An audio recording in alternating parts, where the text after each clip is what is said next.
The viral TikTok cinnamon rolls left me underwhelmed. Any food that comes in a tube is not going to cut it for me.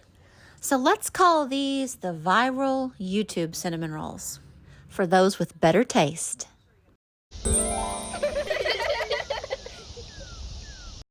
These cinnamon rolls will be even better and even easier than the ones you see on TikTok. And the price, probably about the same.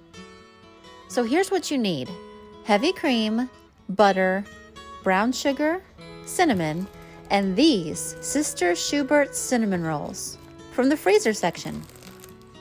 Does your grocery store have these? Mine is almost always sold out, so when you find them, stock up and keep them in the freezer.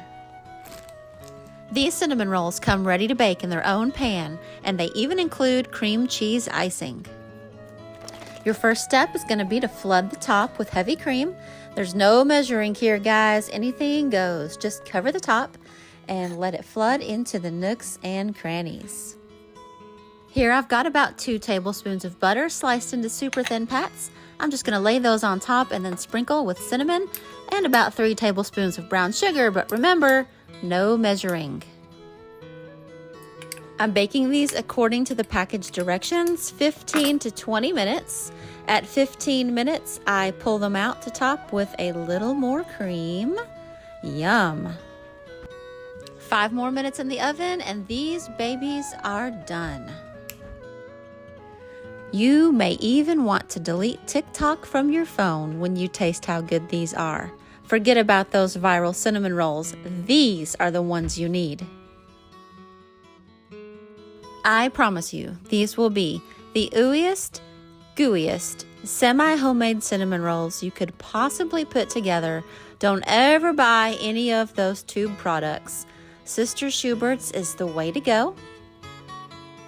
Their cream cheese frosting is really delicious and was the perfect way to top my ooey gooey YouTube cinnamon rolls. Like I said, Sister Schubert's cinnamon rolls are hard for me to find, so when I find them, I stock up and keep them in the freezer. These had been in the freezer for 5 months, and I promise you, they were perfect. On a rainy and cold Smoky Mountain morning, cinnamon rolls and coffee made for the perfect breakfast. Won't you join me? If you make these for yourself, let me know in the comments. I truly thank you for being here and watching me make these cinnamon rolls, and we hope you'll stick around. We are Smoky Mountain locals who love sharing about where we live. So if you're dreaming of a Smoky Mountain vacation, planning a vacation, or you just enjoyed this video, please subscribe and stick around. We'd love to have you.